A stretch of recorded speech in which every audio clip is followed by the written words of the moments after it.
সমুদ্রের গভীরে আছে এমন এক জগৎ যেখানে না আছে আলো আর না আছে কোনো শব্দ। আর এই অন্ধকার জগতে নিঃশব্দে ঘুরে বেড়াচ্ছে এক সাইলেন্ট কিলার, ইউএস এর ওহাইও ক্লাস সাবমারিন। এই জায়ান্ট বিস্ট সমুদ্রের 800 মিটার নিচ দিয়েও নিঃশব্দে চলাফেরা করতে পারে। এই গভীরতা এতটাই যে বুর্জ খলিফা বিল্ডিংও অনায়াসে ডুবে যাবে। আর এই গভীরতার কারণেই ওহাইওকে ডিটেক্ট করা অলমোস্ট ইম্পসিবল হয়ে পড়ে। আর এই সাবমারিনের মধ্যেই প্লেস করা রয়েছে SLBM মিসাইল, যার নাম ট্রাইডেন্ট 2। এটা এমন একটা মিসাইল যার range 12,000 kilometre. Example wise India to London এটা ইজিলি রিচ করতে পারে। আর এই একটা মিসাইলের মধ্যেই রয়েছে 12টা নিউক্লিয়ার বম, আর প্রতিটা বম হিরোশিমাতে ফেলানো নিউক্লিয়ারের চেয়েও 30 টাইমস মোর পাওয়ারফুল। আর এই পাওয়ারফুল মিসাইলগুলোই ডিপ্লয় করা রয়েছে ইউএস এর ওহাইও ক্লাস সাবমারিন। এরকমই টোটাল 14টা সাবমারিন ঘুরে বেড়াচ্ছে ওয়ার্ল্ডের আনক্লাসিফাইড জায়গাগুলোতে, যার খবর কেউ জানে না। সো গাইজ, আজকের এই ভিডিওতে চলো জানা যাক আমেরিকার ওহাইও ক্লাস সাবমারিন আসলে কতটা ডেঞ্জারাস।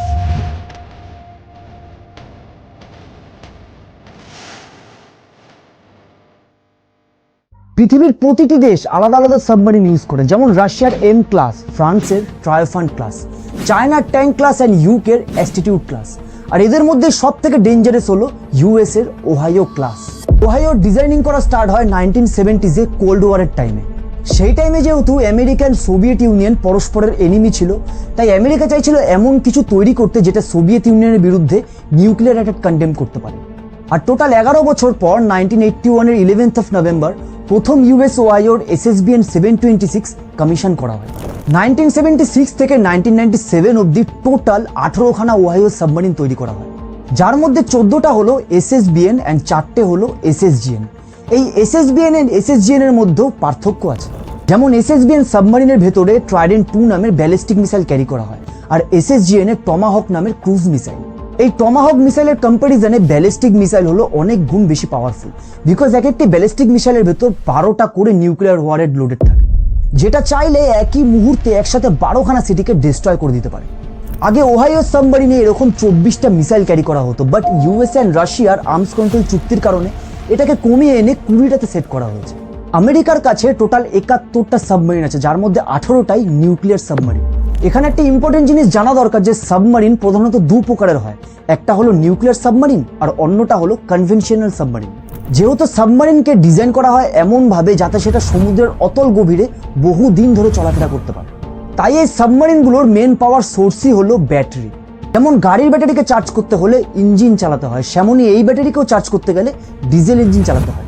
আর ডিজেল ইঞ্জিন চালাতে গেলে সব থেকে প্রথমে দরকার অক্সিজেন। সমুদ্রের জলে প্রচুর পরিমাণে অক্সিজেন তো থাকে, বাট সেটাকে ইউটিলাইজ করা ইম্পসিবল। তাই এই ডিজেল ইঞ্জিনকে চালানোর জন্য সাবমারিনগুলোকে প্রতি 15 থেকে 20 দিন পর পর সার্ফেসে উঠে আসতে হয়।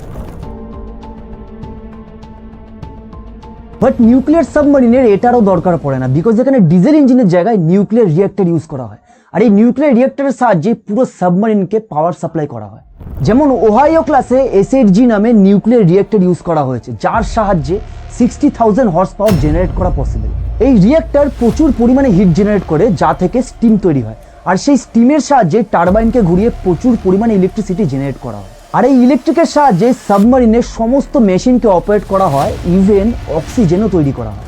এই নিউক্লিয়ার সাবমারিনের সবচেয়ে বড় সুবিধা হলো এটাই, যেটা কোনো রকম রিফিউলিং ছাড়া বছরের পর বছর সমুদ্রের নিচেই থাকতে পারে। শুধু 10 থেকে 30 বছরের মধ্যে কয়েক কেজি ইউরেনিয়ামই যথেষ্ট এটাকে পুরোপুরি ওয়ার্কেবল করানোর। এই নিউক্লিয়ার সাবের আগে শুধুমাত্র ডিজেল পাওয়ার সাবমারিনই অ্যাভেলেবেল ছিল, বাট ক্যাপ্টেন হাইমেনজি রিকুভার নামের এই রাশিয়ান ব্যক্তি, এনাকে ফাদার অফ দ্য নিউক্লিয়ার নেভিও বলা হয়। ইনি ইউএসএ নেভিতে কাজ করতেন এবং 1950-তে ইনি যখন জানতে পারেন যে নিউক্লিয়ার ফিউশনের সাহায্যেও ইলেকট্রিসিটি তৈরি করা হয়, তাও আবার উইদাউট অক্সিজেন, তখন তিনিই ফার্স্ট আইডিয়া দেন যে কেন না এই নিউক্লিয়ার রিঅ্যাক্টরকে সাবমারিনগুলোতে ইউজ করা হোক। যেহেতু সাবমারিন জলের গভীরে থাকে আর সেখানে অক্সিজেন সাপ্লাই হলো মেন প্রবলেম, আর যদি এখানে নিউক্লিয়ার রিঅ্যাক্টরকে ইউজ করা হয় তাহলে অনেক প্রবলেম সলভ হয়ে যাবে। আর হলেও সেটাই, নিউক্লিয়ার রিঅ্যাক্টরের সাহায্যে সবার প্রথম সমুদ্রের নোনা জলকে বিশুদ্ধ জলে পরিণত করা হলো, আর যার ফলে সাবমেরিনে থাকা সমস্ত ক্রু মেম্বারদের জলের প্রবলেম সলভ। অ্যান্ড এই সেম জলকে ইলেকট্রোলাইসিস পদ্ধতিতে H2 এর অণুগুলোকে ভেঙে O2 তে কনভার্ট করা হলো। দ্যাটস মিন সাবমারিনে অক্সিজেনের প্রবলেমও সলভ। আর এইসব পজিটিভিটির জন্যই ডিজেল পাওয়ার সাবমেরিনের তুলনায় নিউক্লিয়ার পাওয়ার সাবমেরিন অনেক বেশি পাওয়ারফুল অ্যান্ড অ্যাডভান্স। এটা তো গেল সাবমেরিনের পাওয়ার সোর্সের ডিটেলস। এবার জানা যাক ওহাইও ক্লাস সাবমেরিনের বডি মেকানিজম। 560 ফুট লম্বা আর 16,764 টনের এই মেটাল বিস্টের ফুল বডিকে বলা হয় হাল। যেহেতু সমুদ্রের নিচে জলের প্রেশার খুবই বেশি থাকে, তাই এই হালকে তৈরি করা হয় HY-80 নামের পাওয়ারফুল স্টিল দিয়ে।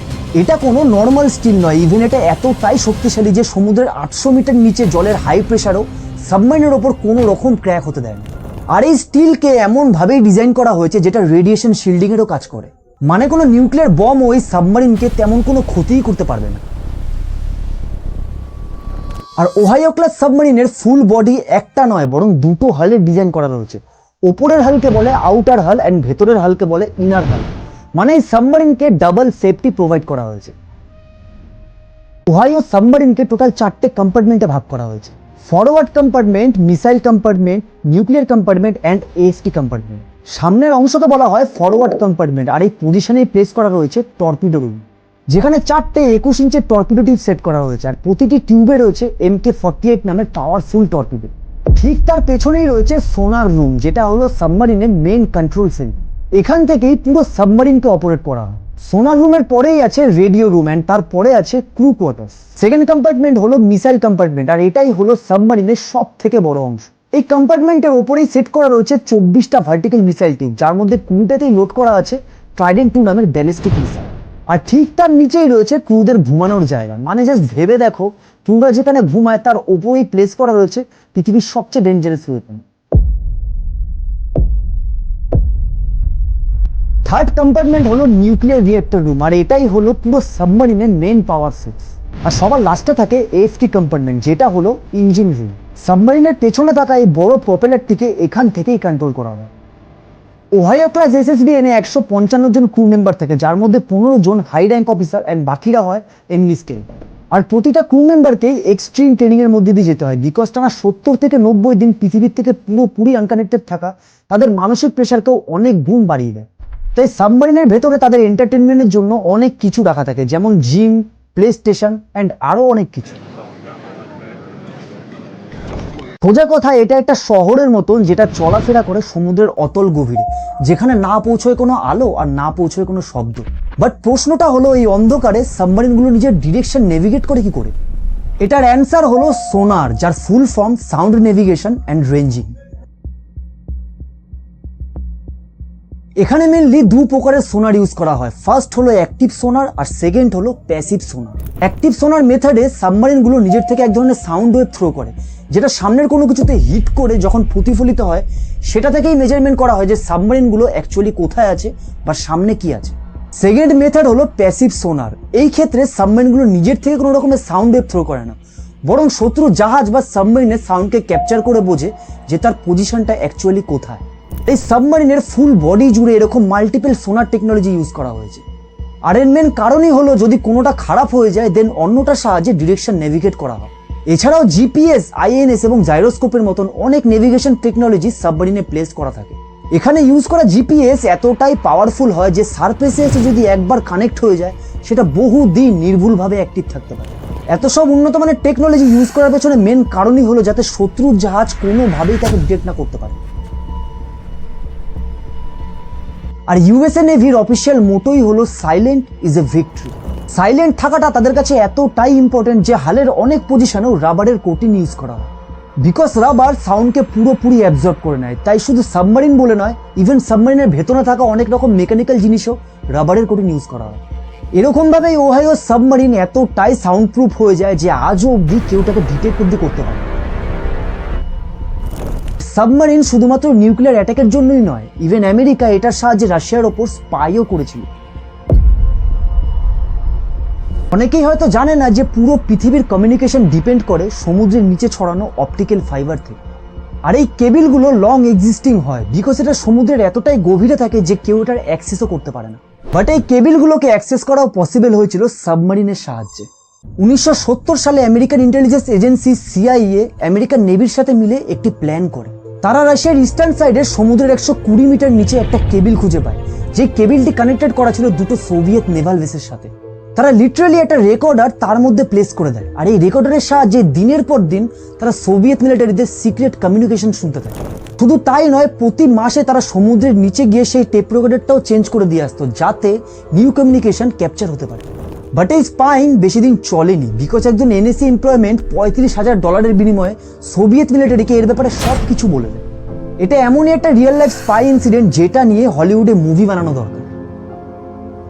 শুধু আমেরিকা বলে নয়, সব দেশের সাবমেরিনের ইনফরমেশনগুলো অত্যন্ত কনফিডেন্সিয়াল হয়।